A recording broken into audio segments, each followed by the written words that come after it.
Welcome to Genuine Life Recovery. We're here to help you and your loved ones overcome addictions and other addiction-related mental health challenges. In this show, we dive into the physical, emotional, psychological, and spiritual aspects of addiction, mental health, recovery, family dynamics, codependency, and more. You can listen on your favorite app or at jodystevens.org.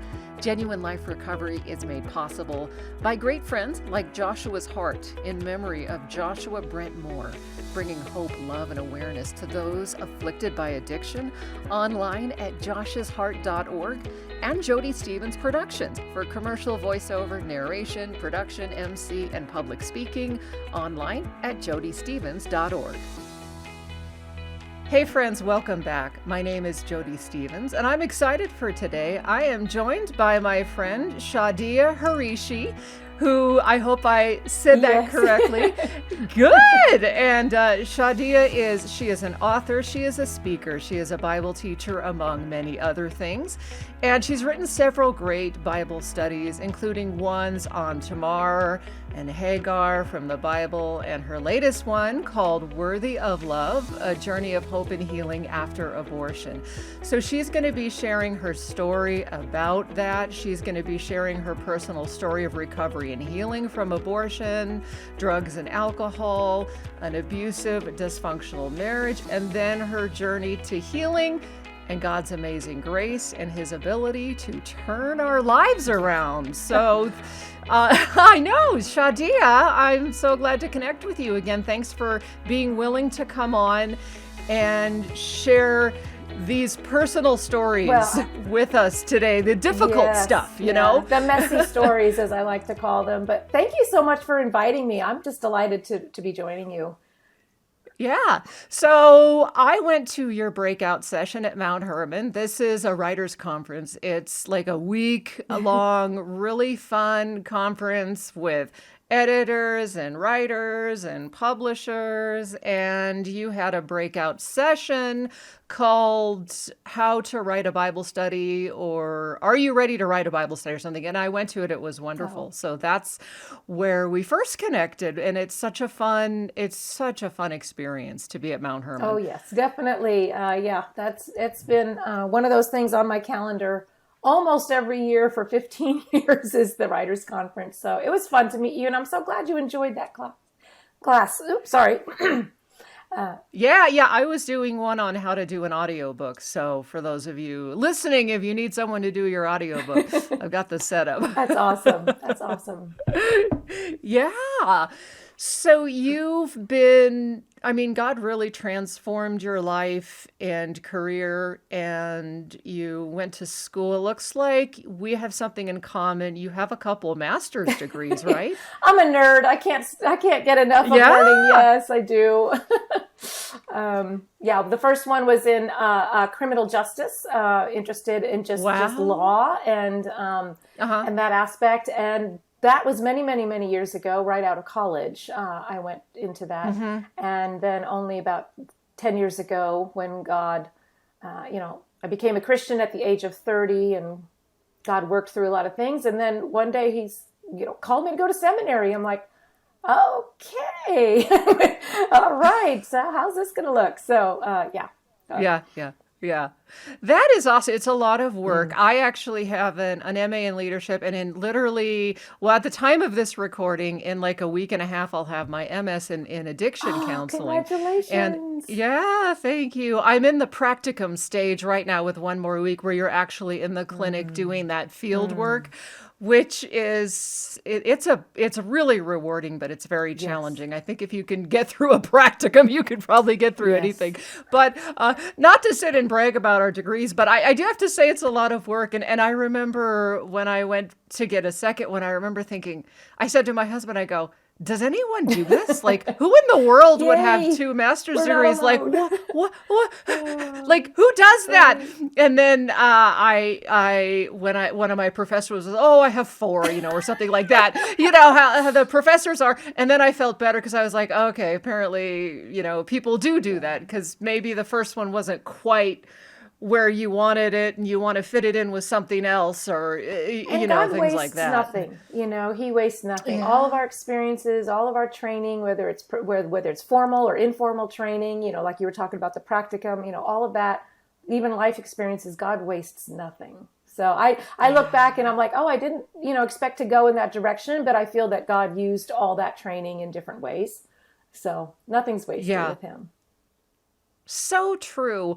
Well, let's get into your story a little bit. You know, here I see you, a professional woman. You've started this wonderful writing and coaching business, written a couple books, but it wasn't always like that. There's a bit of a trial in the beginning of your life. I'm picturing you're a young woman. You mentioned when you emailed me struggling with the after effects of having an abortion. There was depression, there was suicidal thoughts, there was a stint of drugs and Yeah. alcohol. There was some shame, self-esteem issues, an unhealthy marriage. So that's probably the skinny version, but kind of go back to that time and share some of your stories, you know, where you were then, what happened, and take us to where you are now. Yeah, I mean, yeah, you definitely hit on, you know, many of the highlights or, you know, low lights, maybe I should call them. But, you know, I mean, you know, I didn't grow up in a Christian home. Neither of my parents were religious at all. So I really didn't grow up with any concept of God in my life. Yeah. And so just moving through life and not having a, you know, firm sense on what was best for, you know, I mean, at 15 years old, you know, I was dating and sleeping with my boyfriend. And my parents were divorced. I was with my mom, and she didn't really see this as a problem. You know what I mean? Just because of her background and that kind of thing. So, well, as careless as teenagers can be, it wouldn't take long before I found myself pregnant. And, you know, and up to that point, you know, I had not, you know, I had one boyfriend. You know, I didn't do drugs. I didn't do drinking. You know, I didn't really do a lot of, you know, things that you might consider dangerous or self-destructive to any real extent. So I find myself pregnant, and, you know, my mom truly wanted to do what she thought was best. And, you know, and of course I'm so young. I'm like, I don't know, you know, I don't know what's going on. What do you do about this? Your brain's not even formed at that age. You know, you're just, and you don't know, you can't experience long-term impact of decisions at that age either. You don't have that ability to think, you know, we think we do, but but studies show we don't. That decision-making capacity is not fully developed. Totally. And I think also that, you know, you can make poor choices and sort of get stuck at a young age mentally, which is, I believe, what did happen to me, but could have perhaps happened to my mom as well. I don't know. That's a different topic. But so I find myself pregnant. My mom brings me to Planned Parenthood, and of course, you know, their, you know, aim is that's how they earn their income. And so, you know, telling me, you know, you're young, you've got your whole life ahead of you, you know, you're not ready for this, and we're here to help, you know. And I can honestly say that I think the people that work there do believe they're helping, just like my mom thought she was helping me, not recognizing or, you know, acknowledging the trauma that comes afterwards, which we'll talk about. But so I am scheduled for an abortion. I have the abortion. It was very traumatic in the sense of, you know, I mean, you know, you're awake. You know, it's frightening. You're by yourself. You know, it's not like somebody comes in the room with you. You know, they have a nurse holding your hand who's I remember this distinctly. There was actually two nurses, one on either side of me, holding my hands, but they were just chatting about their weekend. They weren't actually engaged with me. They weren't present for me. And I felt extremely alone, and frightened. And so after that, I mean, we don't need to go through those details. I share a little bit more about it in my books, but I mean, I just want to back up there. Like, we don't need to talk about like the whole medical process. We know what that is, but just the emotional, the mental, Even the physical reactions, like I remember the smells of the room, things like that. So very ingrained, in my memory, and after that was when things really started to spiral in my life. Now, of course, at the time, I didn't recognize what was happening. I remember. Well, yeah. And then you have this confusion. I have to stop and mention this because right before this show, I was Googling the emotional traumatic effects of abortion, and everyone I've known has had traumatic effects. And this was frustrating to me as a psychology person. The APA, American Psychological Association, did their landmark study of 1,000 people saying that there is no traumatic effect for an abortion. The only traumatic effect is not having access to one. Goodness. Oh, and I mean, these are the individuals that create the ethics for therapists. So, we're just getting to that point, but then every other article talks about the emotional impact. And so I want to get back to your story, but as a 15-year-old, probably back then it wasn't like that, but now as a 15-year-old, they're being told literally by the clinicians, if they're of that mindset, oh no, what you're experiencing, the trauma you're experiencing isn't real. Isn't that crazy? It's heartbreaking to me because as one who's walked through that and has counseled many who's walked through that, and my Bible study for post-abortion healing isn't the only one out there. It isn't the only resource out there. Yeah. And these books and ministries would not even exist if there were not trauma. There'd be no need for them. And even non-Christians, because I wasn't raised in the faith either, and I didn't have an abortion, but I knew a friend who did. She wasn't Christian, but she had all kinds of difficulties afterwards. I don't see how you can't, Well, the statistics, that I've studied, there's a very significant correlation between abortion and then self-destructive choices afterwards. And I think for me, you mentioned the word confusion. That's the perfect description, because I had been raised to believe that there was no God. I mean, I wasn't raised to be an atheist, but I was not raised to believe in God. I didn't have any background. Yeah. And so if there is no God, and then you're told by the people that are supposed to be helping you that, this is not a child, it doesn't matter, it's no big deal. And then you come out of this experience, with this shame, where do you bring it? I mean, that's where the confusion comes in. And that's partly why I believe we step in, meaning me and millions of others, step into these self-destructive choices, because we have just taken a life, whether we want to consciously recognize it or not. I think spiritually there is somewhere deep down, we know what we've done is wrong. Because if we didn't, we would not be ashamed. It would not be a secret. It would be like, oh, I had an abortion last weekend, no big deal. And that nobody does that. And so, I went years before I even told any single person. And I think those self-destructive choices, if you think about it, if I've taken a life, again, whether I'm consciously thinking about that in that form or not, life has no value in my makeup, in my way of living, in my thoughts, I should say, even if, like I said, they're not even on the surface.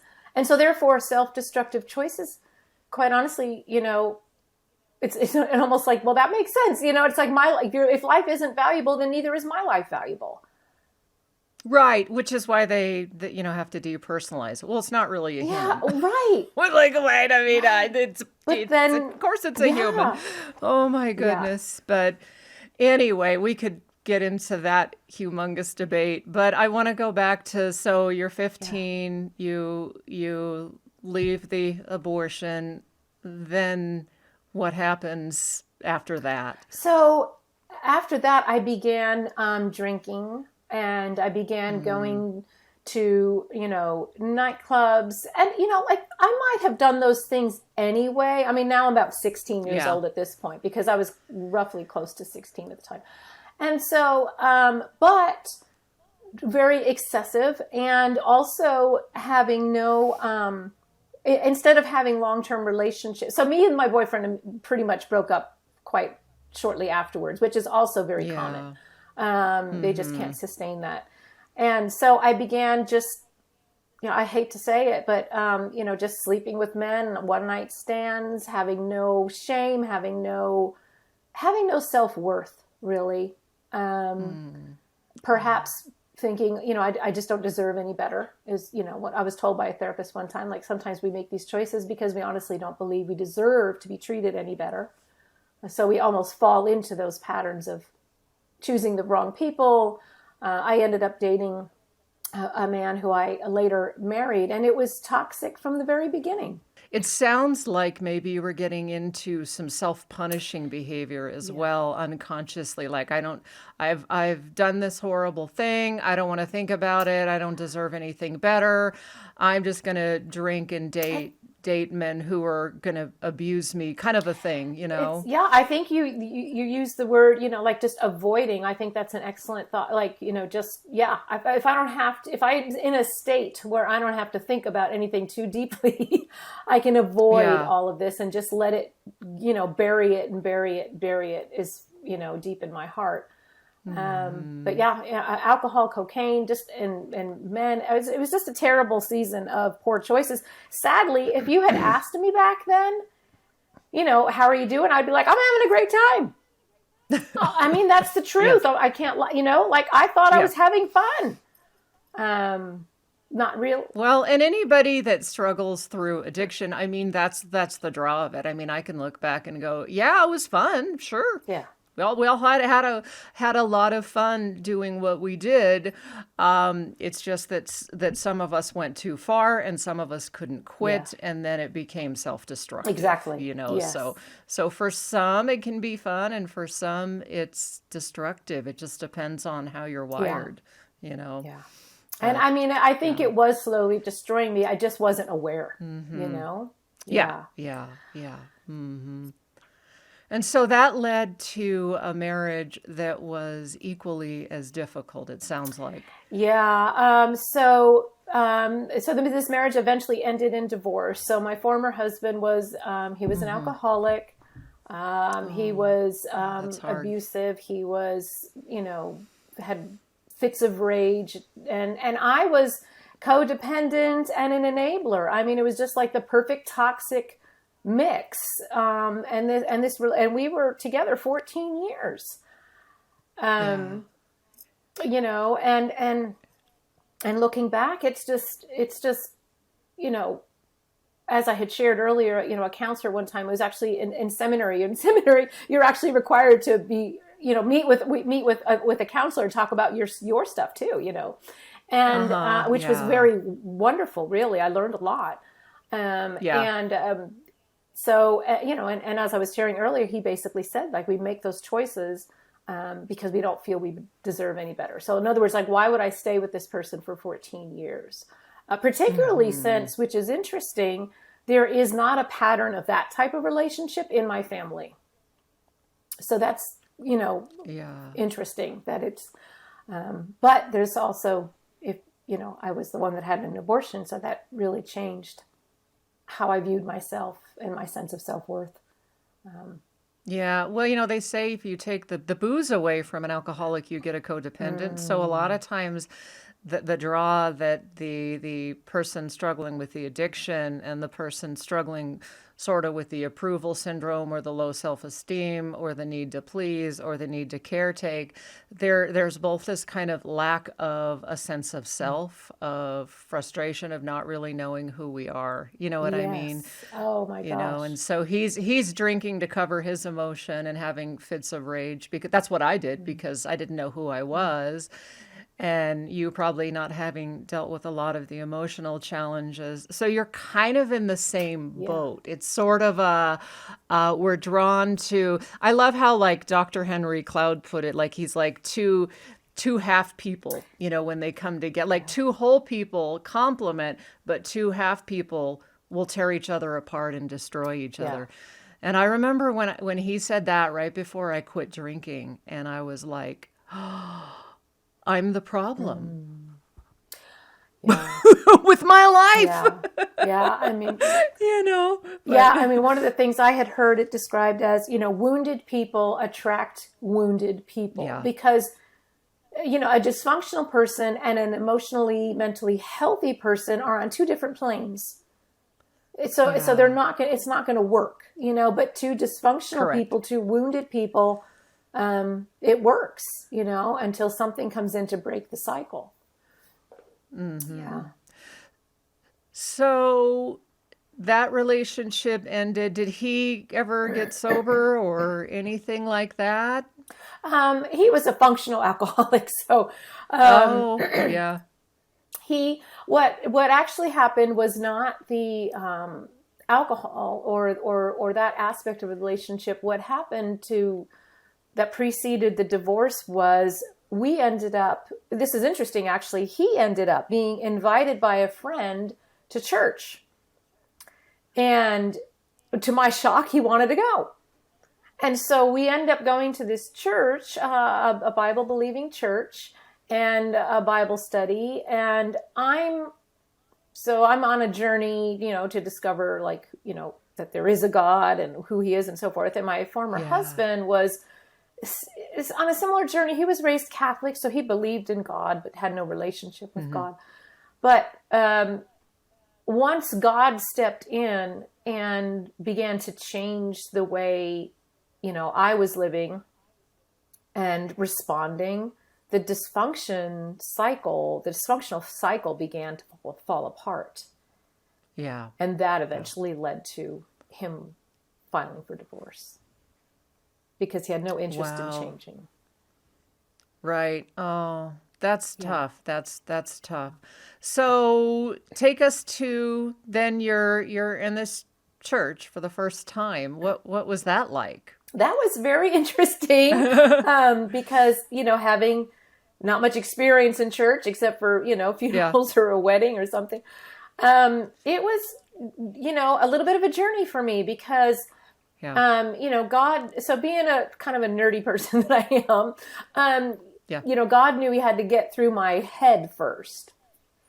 Yep. And so God knew he had to get through, just my head and my thoughts and my view in the world before reaching my heart. And so he led me on this journey now I'm a big reader also, so I read a lot.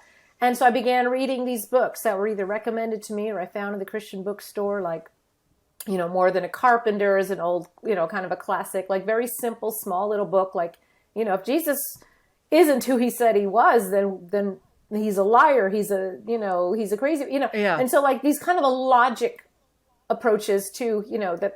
And another one was Darwin on Trial, another great book. But anyway, and God just began breaking down those barriers in my mind that, like they're can God be real?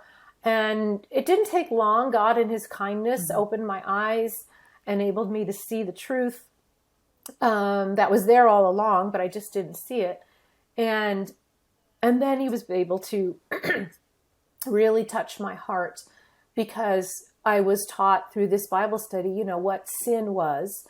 I kind of remember the pastor at one point. It was kind of funny. You ever be asked? Are you ever asked a question by somebody, and by the way you respond, you realize that other person was not expecting that answer at all, and almost doesn't know what to say. So with the pastor, he asked me. This was on a private, like just me and him, his wife, and my former husband. Just a meeting privately. And he said, well, do you believe that you're a sinner? And I think he was expecting me to say, I guess, an answer he's more typically used to, which is, I think I'm a pretty good person, right? But I'm a black and white person. I'm very black and white. I'm very analytical. I'm very, black is, white is white, black is black, 2 + 2 = 4. And he's like, do you believe you're a sinful person? I'm like, well, yeah, and not because I was being like, overly, humble or something. I just understood what sin was and all the things that I had done in the past. I'm like, I'm definitely a sinner. And it took him a few moments to figure out how to respond, which I thought was, looking back, kind of funny. Yeah, it's funny. He's like, oh, my argument's blown. Okay, I gotta to jump ahead. I got to jump ahead here, Exactly. Do you want forgiveness then? Yeah. So that was kind of fun. But, and so then, God really just began, opening my eyes to, who Christ was and how much he loves me. And to me, it almost felt like a fairy tale. Like, can this really be true? Like this just seems too good to be true. Yeah. I know. And it is. I mean, every movie you watch is the wicked witch and the curse being lifted, and it comes from somewhere because it is true. I mean, but I love your story. I relate to it as well. My brother was in a treatment center years ago, among the many. He did pass from his addiction in 15, but I went there because I had this pain in my heart. And so I went to a men's recovery home for church, and it was so deeply painful at the time. But I remember accepting the Lord through an ex-heroin addict with an 8th grade education who was my boyfriend, became my boyfriend, and led me to the Lord. He looked just like Jim Caviezel, in The Passion of the Christ. And I know, but it was the same thing where I was like, all right, so I need proof. I wanted proof, and so I read one of those Bibles that had the NIV, the New Living, and then the King James side by side, and on the bottom it had these notes of all the prophecies that had come true, and that was what led me to the belief, was the prophecies. I couldn't believe no one had told me that all these things had come true. I was just like, oh, and that was fulfilled, and that was fulfilled, and that was fulfilled, and it's interesting that no one ever talks about that. Yeah. Like, no one ever says, in school. I was like, how come they don't teach this, like, at all? Right. But what was so interesting about the guy that led me to the Lord was his simplicity. And I remember this was like 2000, and I think it was that Bush Gore election or something, and I was voting for Gore, I think, and he was like, why? And I was like, well, he supports a woman's right to choose. And I didn't even know why I believed what I believed. I had no clue. I just knew that was all the talk. And I remember him looking at me, and he goes, yeah, but that's wrong. God says that's wrong. And he would always say those simple things, and it was like, that's simple. And I was like, oh, like no one ever said that's not right. Like it gives you a chance to think about it. Yeah.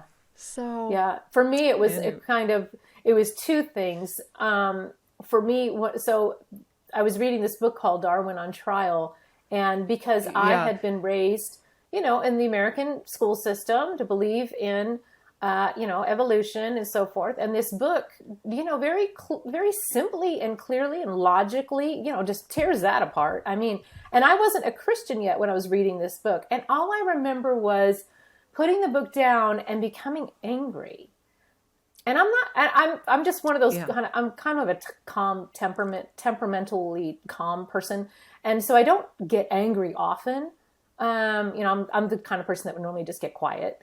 But I got angry. I felt like I had been deceived and betrayed, because even at that point, even though I had not yet believed in God, I know, I'm sorry, I'm switching back and forth a little bit in time, but no, it's fine. I was like, how dare they? I mean, it was, in other words, the theory of evolution was so flawed that, I honestly felt betrayed. And so that was one of the things that God used to really just open my eyes. I had never thought about it before. Like, well, this is just the way it is. Like you were like, well, the woman's right to choose, that's just right. And you don't think about whether it's wrong. No one has taught us to even think for ourselves. We're just given these mantras and these, stories, and like, that's just the way it is. And then when you read something like that or hear something like from your boyfriend, and you're challenged in your thinking, and you take literally just a few moments to think it through, and I'm like, oh, maybe this isn't, what I thought it was. And so that was one of the things. But like you had mentioned earlier, you wanted proof. One of the things that God did for me, which I still find so astounding, was as I was on this journey, as God broke down those barriers, as he, broke through my misconceptions about the world and life and creation and God. And I'm realizing, maybe there really is a God, but who is he now? Now I'm at that point, is this the God? Is he the one? Is Jesus God? And that kind of thing. And the thing that God used in that sort of that next phase of my journey was my former husband, because he had been going to church with me. He had been going to the Bible study with me. So he's listening and learning and, quite honestly, seemingly engaged. And he begins to change. Like, he stops swearing as much. He stops abuse. Now, he wasn't a physically violent abuser, like, continuously. There was some episodes in the beginning. I'm not downplaying it or minimizing it. I'm just providing perspective. Yeah. And then after the beginning, it was mostly, just verbal threats and psychological abuse, that kind of thing. Just keeping me in a state of fear and control, basically. Anyway, again, just sharing that to give perspective. But he begins to change. He's not as, verbally and mentally abusive. He's not swearing as much. He's not drinking. And I'm like, wow, it's like, how did that happen? I've been with this person for 14 years. And it was sort of like that turning point that God used. Like, that was my tangible evidence of God's work. And God used that as my, if you can do that, you must be the God, that it's you, and so he just used that as a step. I mean, he had already been working on all the other things. I understood my own sin and so forth. And so, I prayed to receive the Lord, and he opened my eyes and I became a believer. But what's kind of sad about the story is very shortly afterwards, my former husband basically fell back into his old patterns and never truly gave his life to the Lord. I felt like he's, in the parable of the soils, he's like that little plant that sprung up and no root. But what I think is remarkable about this story, as sad as it is that God can even use what I would call a false conversion for his purposes. Like, he used it in my life to demonstrate his power, even if the person ultimately turned away. I think that's pretty remarkable. That is. Yeah. He uses everybody, anybody can be used, nothing. even. I say it all the time. I'm like, oh my gosh, he wastes nothing. That's so true. So you find the Lord, but it's not a magic potion. Now, this is kind of where I always feel like sometimes we can get off track, because a lot of times we think, and sometimes God magic wands us. And I'm not saying that, but for me, it was a journey and it was a lot of work. And I don't think that, and God could magically fix years of trauma and abuse and stuff like that. But I think because of the state of the world and the fallen world and stuff, I think he chooses not to. And so we sort of begin this journey of healing, and it takes a long time. It doesn't happen overnight.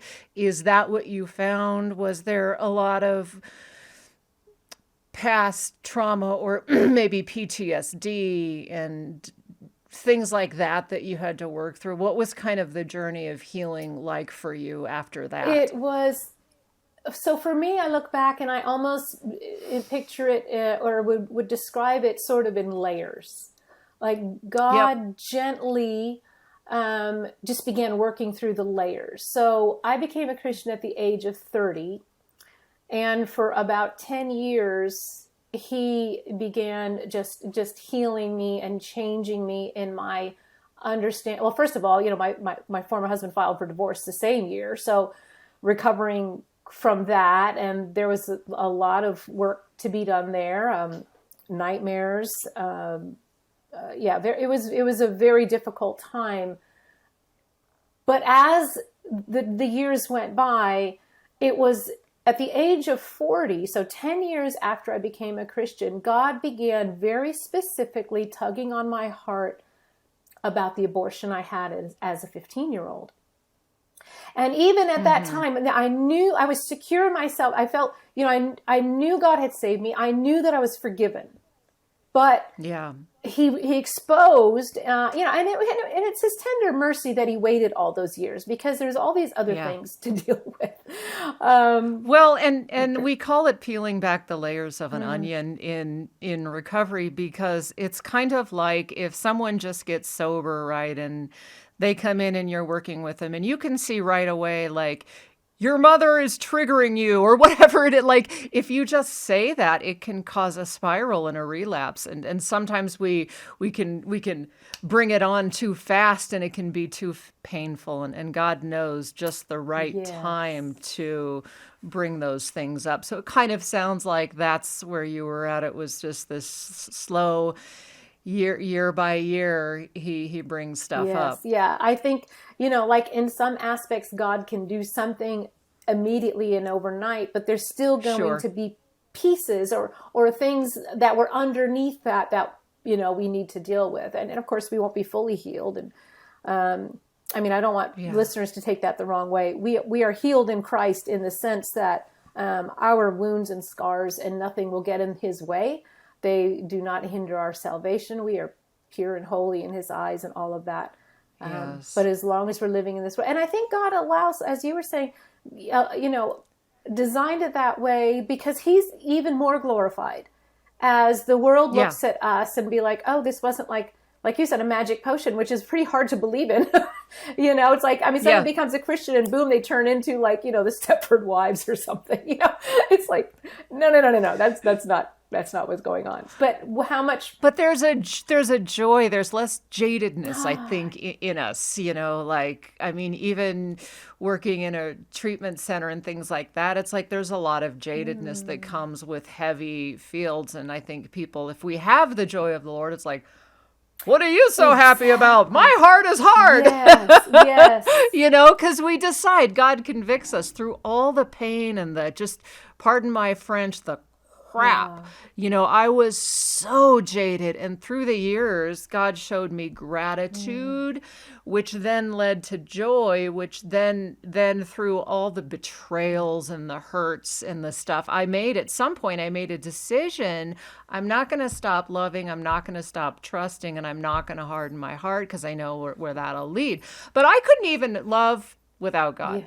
I couldn't love without God. I couldn't forgive without God. And I wouldn't have even been able to not be hard without the Lord, Yeah, he tenderly will reach into those really hardened, but those places in our hearts are hardened because they are protecting something deeply tender. Yeah. It's like a scar. Yeah, that's true. A scar is protecting, like scar tissue or scar, I don't want to be gross, but I'm thinking like of a scab. You know what I mean? Like it's protecting the raw flesh underneath. And those hard places we have built in our hearts. And I feel like God, knew there was this place in my heart that was still, it wasn't that there is forgiveness. I was whole in his eyes again. I want to, but there was a place that still I had not allowed or invited God in, and he wanted in. He had, there's and one of the, I don't mean to get off track, but I just was reminded in one of the videos I share, I think it's in the Hagar Bible study, but in one of the Bible studies I wrote where I talk about how God sees us and wants to heal those hurt places, I was saying that, there's a place in our heart where, we bury something and we don't want to let God in.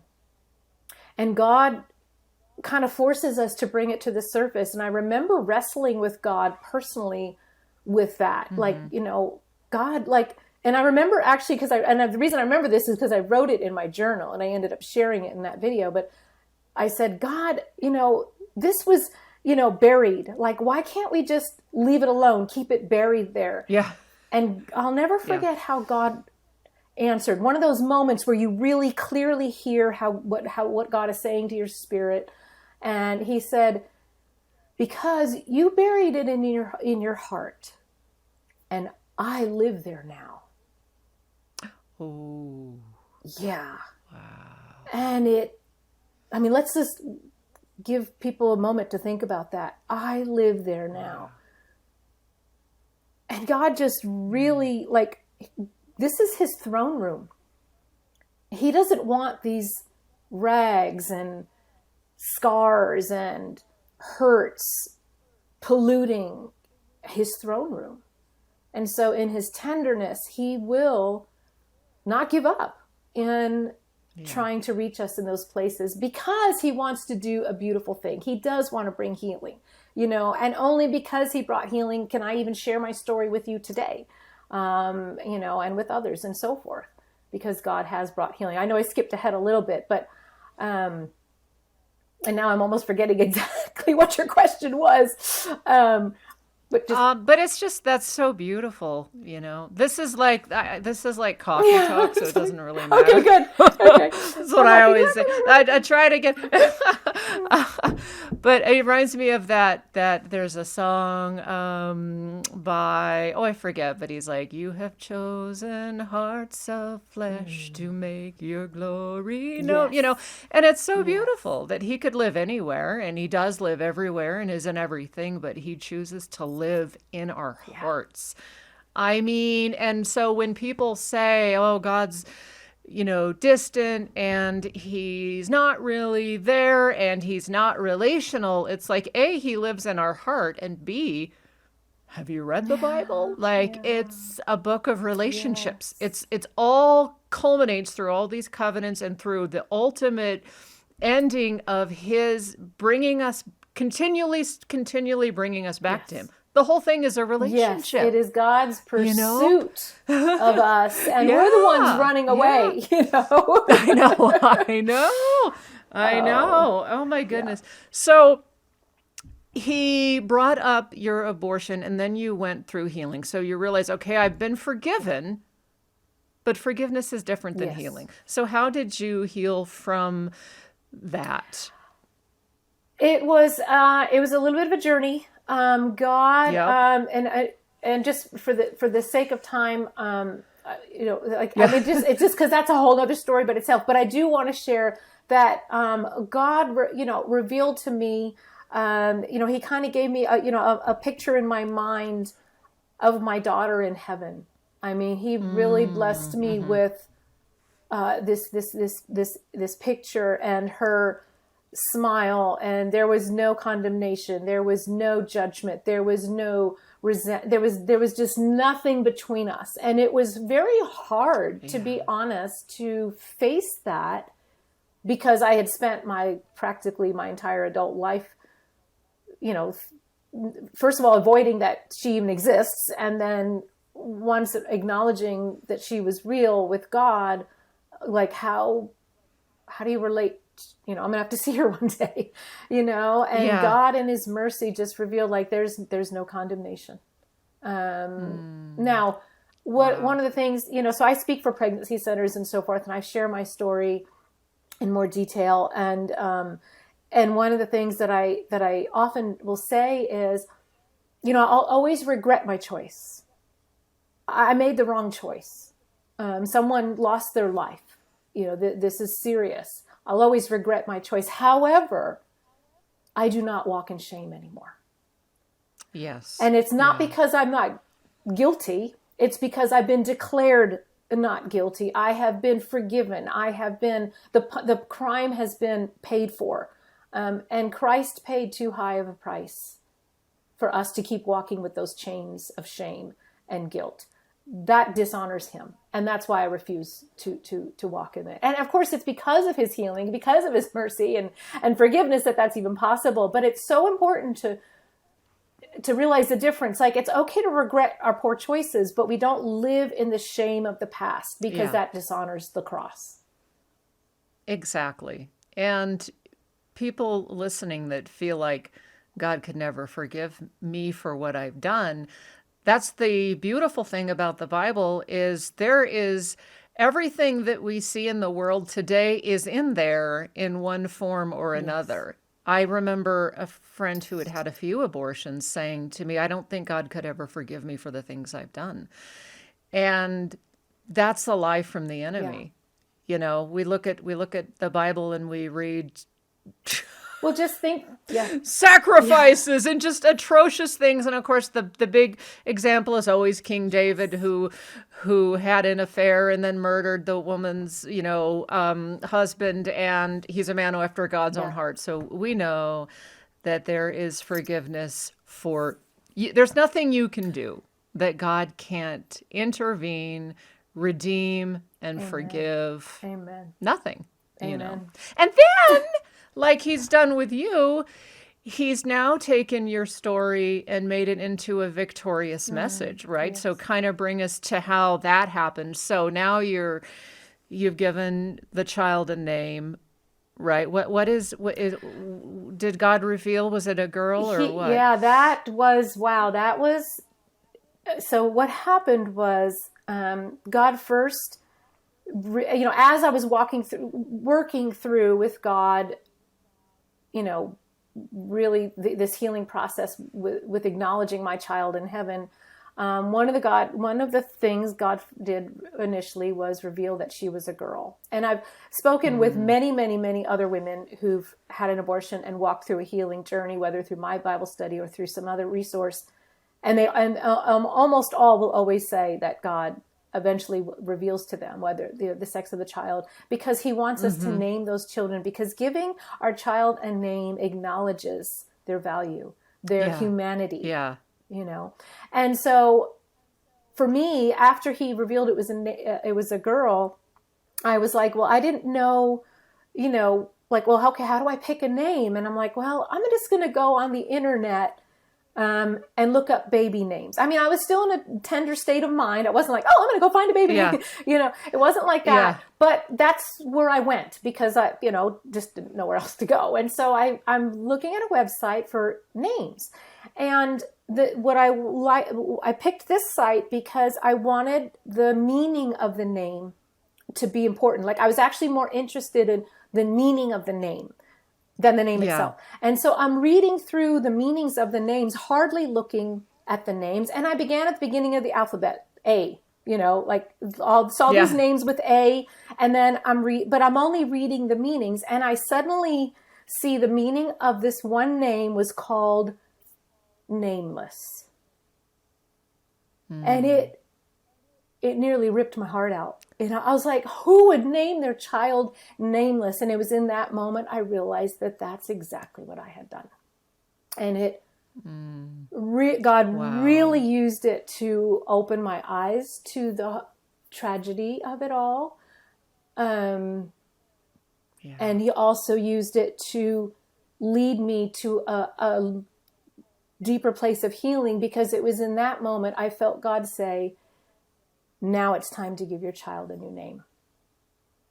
And so she went from nameless, like the story that I originally wrote which is just the story part, is called Nameless No More. That's the name of it's actually a free ebook on my website. Anybody can go get it. And then later on after seminary, I took the story itself, literally a story, and built it into a Bible study for post-abortion healing. And the Bible study is called Worthy of Love. And it's dedicated to my daughter, whose name is Amanda. And Amanda means worthy of love.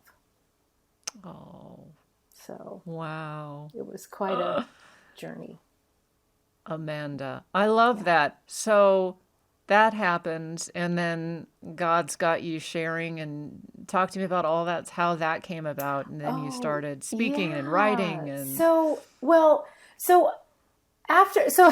actually interesting. So when God, worked through this and revealed the name, and I found that healing place, I felt God say, now I want you to write your story. And I'm like, well, what do you mean? So this is like 15 years ago at this point. And so I'm like, write my story. It's like, I want you to write, what I did. And I ended up beginning with a legal approach. Remember, I have a master's in criminal justice. So I'm like, Yeah. I know what I'll do. And, if you think about it, whenever we say that, that usually means we're not on the right track. It's like, I know what I'll do. And so I start writing sort of this legal case, like a legal, defense for life and all of that. And I'm like a month into this project, and God just taps me on the shoulder tenderly. And he says, I didn't ask you to do that. I'm like, what? He's like, I want you to share your story. So I'm like, okay, so I'm thinking about it. Some days or weeks goes by, whatever, and I start writing again, and I'm like, I know. Again, wrong. Already you can hear it in the tone of my voice, like, yeah, you're on the wrong track. But I didn't know it, and I was just avoiding. Let's just say what it is. I didn't recognize it, but I was avoiding. And so the second attempt, I'm writing from a medical perspective. I did all this research. I'm such a nerd, and I did, and I start writing like, oh, and here's the development. Here's what's going on. Like I learned that babies dream in the womb. Did you know that? I think that's fascinating. But all this type of stuff. And so like, I don't know, a month or two goes by, 50, 100 pages go by, and I get another spiritual tap on the shoulder. I didn't ask you to do that. And so now I'm like, oh, okay, God, what do you want?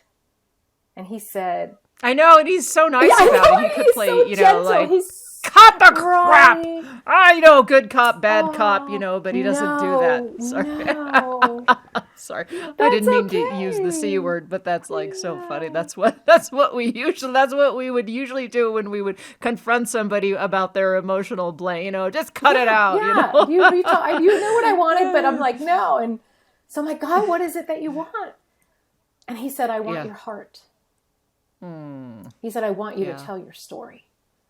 And then I finally wrote the little book called Nameless No More, the story end of it. And it was after that I began being invited to share my testimony at pregnancy centers, churches, sanctity of life events, things like that. I began blogging. This is about 2009 or 10 or so. And that was really kind of the beginning of a ministry that I never really saw coming. So it began with basically speaking for pregnancy centers. I mean, now I do all kinds of different things, but that's where it started, through that story. Wow. Yeah. Wow. That's amazing. I love that. Thank you so much for sharing all that. And now you have written some, how many Bible studies? Let me think. I'm on, the fifth one is is with my publisher right now. Okay. And so, so the fifth one will come out in November. So that'll be based on the story of Rahab, which is awesome. So Worthy of Love was written specifically for abortion recovery. Although I'll be honest, many pastors have actually read it simply to familiarize themselves with the trauma a woman faces. So it's it's been proven very helpful for a lot of people. But the other studies I've written are more generic for women's audiences, although I do get a lot of men who like to read them as well. So I've written one on Hagar, Tamar, Judah's daughter-in-law. That one just came out last year, and apparently people like it. It won a couple awards, so that's cool. Nice. And then Legion is another fun one. That was based on the man possessed with the legion of demons and how Christ rescued him. So as you can see, there's a theme. I love these lesser known stories. I love these characters in the Bible that are sort of, outcast, overlooked, misused in some way or forgotten. And yet there's redemption in every single one of their stories. And that's what I'm attracted to. They're just beautiful. They're beautiful because we see God's hand and we learn about him through how he interacts with them. Well, it's amazing, too, because we see that all of these people are leading up to the genealogy of Christ himself. And so,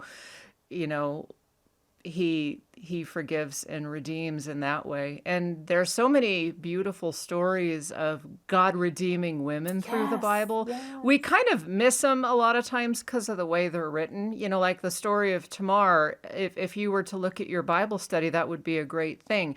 Because when you read the story, sometimes you can't figure out what's going on. And I literally had to Google it and go, what exactly was happening in this family?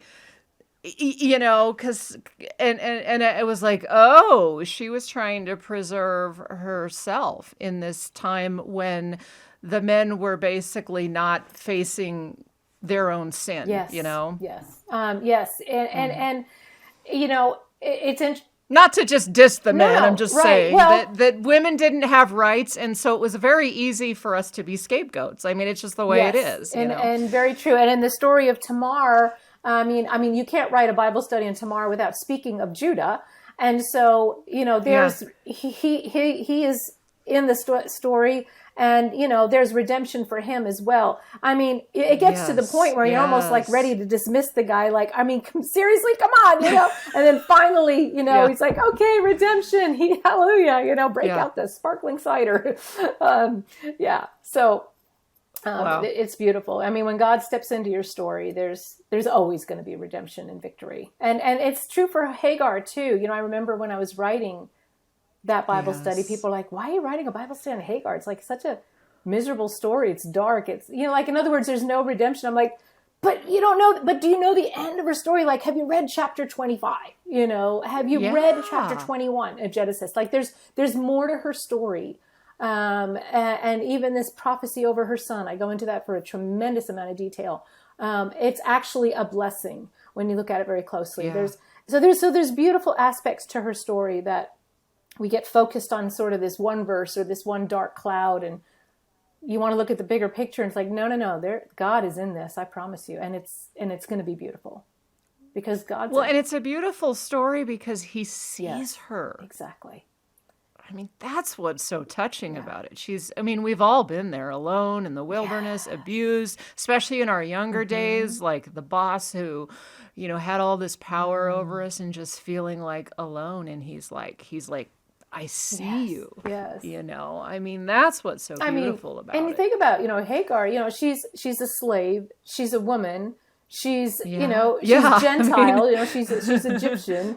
She's running away, which technically makes her a thief in that culture because she's owned and she's running away. So she's got every strike against her. She's pregnant, and so she becomes the first person in the Bible to give God a formal name. She's the first person in the Bible to meet the angel of the Lord. She's the first person in the Bible whose unborn son, is named by God. I mean, and that's just a few highlights, like this woman's, like, you really sit down and go through it. It's like, what a privileged place she had in God's story. And I think if we were to ask her, like, would you have traded all that suffering and missed out on these, like, would you have been, like, was it worth it? In other words. And I think I think we would hear a resounding, it was worth it because of how God stepped into her story. And it doesn't end in Genesis 16, And just the relationship between them all and Abraham and Sarah and Hagar and that whole message, just the humanity of it. When we act the way we act, you look at these relationships in the Bible and you're like, oh yeah, they were still, catty and, even though, like, God's just, he's in it all, he is, and each person matters, When I was teaching that Bible study on Hagar, I do some character monologues in the videos sometimes, and I did one on Sarah, and I had people come up to me afterwards like, because Sarah, I'm doing character monologue, so I am making up some words, but I am presenting with her like we forget her side of the story. This woman waited, I wrote it now 7 years ago, so I'm trying to think, like, what was it, 50 or 60 years? But long time. She's way past the ability to have child, and then this young haughty slave girl, even though it was Sarah's idea, kind of flaunts it in her face. I mean, that would rip your heart apart. And so I speak from Sarah's point of view, and I remind us, like, she's speaking from a broken place. I can imagine her saying, God, do you see me? At that point in her life. Like we just need to look at the bigger picture of what's going on in each of their lives to understand a little bit more about where they're coming from. And the hurt. The realness and the hurt and the humanity of it. So, well, goodness, Shadia, thank you so much for coming on, for getting vulnerable, for sharing this painful topic. And I really appreciate it. Do you have any parting words of wisdom or advice for women, particularly who have either had an abortion, or even young women who maybe haven't, hopefully will not get to that place, but you know what I mean, if that were to ever, they were ever to be confronted with that choice? God is, first of all, God sees, he knows where you're at, he knows where you've been, he cares, and you can't hide from him. So don't, don't, come to him, if you have to come to him in anger, if you have to come to him in frustration, it doesn't matter where you're at. He will meet you there. He will never turn you away. The enemy is the one that wants to keep you from God. Yeah. That's who's keeping you from God, and don't let him win. Because God is there for you. He'll meet you exactly where you're at. And if you allow him to step into your life, he will bring healing and hope and forgiveness and mercy, joy, unexplainable, because that's who he is. So don't turn away from him. If God is for you, who can be against you? It says in Romans 8. Great passage to turn to, by the way, the end of Romans 8 and, verses 30 or so forth onward, if you just need some encouragement. And ask for help. There are, do you have, a friend, a church, I don't know if you can put questions on this podcast or email one of us. Absolutely. Yeah. Don't walk through these difficult roads alone, because that's where the enemy also will get a foothold, and we don't want to give him a foothold. Absolutely. And if my story or Bible study is something that you're looking for, you can find those. There's other great resources out there. It doesn't have to be this one, but don't walk through this alone. Yeah. That's great advice. We're both stories of redemption. So he did it through us. He can do it for you too. So how can people get in touch with you? Website, email, services you offer, all those sorts of things? So I know my name is hard to say and spell. So my website is shadiahrichi.com, but my other Bible studies, you can put in hagarbiblestudy.com, tamarbiblestudy.com, and it'll get you right to my website, just because that's much easier to spell. My email, I think it's on there, but it's shadia@shadiahrichi.com. Feel free to email me. I'd love to hear from you. Like I said, the little ebook Nameless No More is free. You can go right to my website store and just pick that up for free. It doesn't cost you anything. I'd love to serve you in any way. Perfect. I think I just got your ebook. I just signed up for it, I think, on your website. Oh, I pray it blesses you. Although I already get your emails anyway, but then I put in a different email. Okay. So now I'll get double Shadia emails. So. Hopefully the system will know or better. Maybe not. I'm not really sure. But no, but it's great. It's great. The Nameless No More is a short read. I mean, you could read it in an hour. It's just, my story. Nice. So, Awesome. Well, bless you. And again, thank you so much for coming on and joining us. Thank you for having me. This has been just a really, really sweet time and conversation. So I appreciate the invitation very much. Thank you. Thank you so much, friends, for listening to Genuine Life Recovery, playing on your favorite app or on my website at jodystevens.org. It's JODIESTEVENS, jodystevens.org. There you can check out my podcast, blog, recovery coaching info, speaking, and more. Check it out.